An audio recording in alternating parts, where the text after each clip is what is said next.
ആദ്യമായി വേണ്ടത് lighting sensor സ്വിച്ചാണ്. ഇത് നമ്മുടെ സാധാരണ ഷോപ്പിലേക്ക് അവൈലബിൾ ആണ്. അതുപോലെ ഇതിൽ 2 വയറാണ് വരുന്നത്. ആ സ്വിച്ചിന് പുറകിലായി അതിൻ്റെ സർക്യൂട്ട് ഡയഗ്രാമും കൊടുത്തിട്ടുണ്ട്. നമുക്ക് സാധാരണ ട്യൂബ് ലൈറ്റിൽ വരെ ഇത് യൂസ് ചെയ്യാവുന്നതാണ്. ഇപ്പോൾ ഞാൻ ഒരു ഹോൾഡർ എടുത്തിട്ടുണ്ട്. അപ്പോൾ ഹോൾഡറിന് പുറകിലായി വരുന്ന 2 കേബിൾസിൽ നമ്മൾ ഒരു കേബിൾ റിമൂവ് ചെയ്യുക. അതായത് ഫേസ് സപ്ലൈ കയറി വരുന്ന കേബിൾ റിമൂവ് ചെയ്തിട്ട് നമ്മുടെ light sensing സ്വിച്ചിൻ്റെ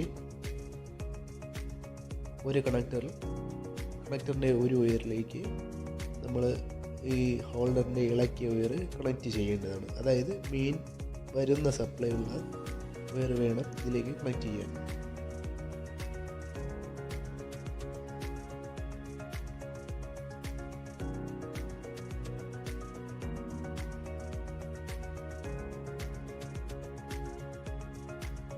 main wire connect ചെയ്തതിന് ശേഷം അടുത്തതായി ഒരു ചെറിയ വയർ എടുത്തിട്ട് നമ്മുടെ ലൈറ്റ് സെൻസർ സ്വിച്ചിൽ നിന്നും ഒരു വയർ നമ്മുടെ മെയിൻ ലൈറ്റിൻ്റെ ഹോൾഡറിലേക്ക് കണക്റ്റ് ചെയ്യുക.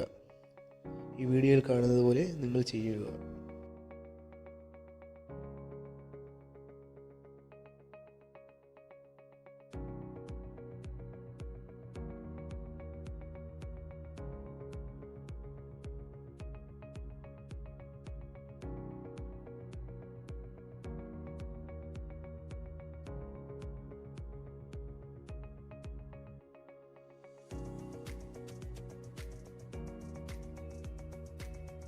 അപ്പോൾ ഞാനിതെല്ലാം കണക്ട് ചെയ്തിട്ടുണ്ട്. നമുക്കിത് വെളിച്ചത്തിനനുസരിച്ച് ഇതിൻ്റെ നോബ് വെച്ചിട്ട് ഇത് കൺട്രോൾ ചെയ്യാവുന്നതാണ്. പ്രകാശം എത്രത്തോളം വരുമ്പോൾ ഓൺ ആവണം ഓഫ് ആവണം എന്നുള്ള രീതിയിൽ നമുക്ക് കൺട്രോൾ ചെയ്യാൻ പറ്റുന്ന ഒന്നാണ് ഈ സ്വിച്ച്. ഇപ്പോൾ നമ്മുടെ വർക്ക് കംപ്ലീറ്റ് ആയിട്ടുണ്ട്. നമുക്കൊന്ന് സപ്ലൈ കൊടുത്ത് ചെക്ക് ചെയ്യാം. അപ്പോൾ ഞാൻ മൊബൈലിൻ്റെ വെട്ടം ഉപയോഗിച്ച് ആ സെൻസറിലേക്ക് അടിക്കുന്നു. അപ്പോൾ ലൈറ്റ് ഓഫ് ആകുന്നു. വീണ്ടും അത് മാറ്റുന്നു, ഓൺ ആകുന്നു.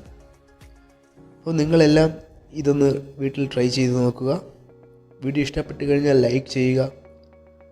തുടർന്നും എൻ്റെ ചാനലിലെ വീഡിയോസ് കാണുന്നതിന് വേണ്ടി എൻ്റെ ചാനൽ സബ്സ്ക്രൈബ് ചെയ്യാത്തവരുണ്ടെങ്കിൽ ഉടൻ തന്നെ സബ്സ്ക്രൈബ് ചെയ്യുക. അടുത്ത വീഡിയോയിലൂടെ കാണുന്നതുവരെ ഗുഡ് ബൈ.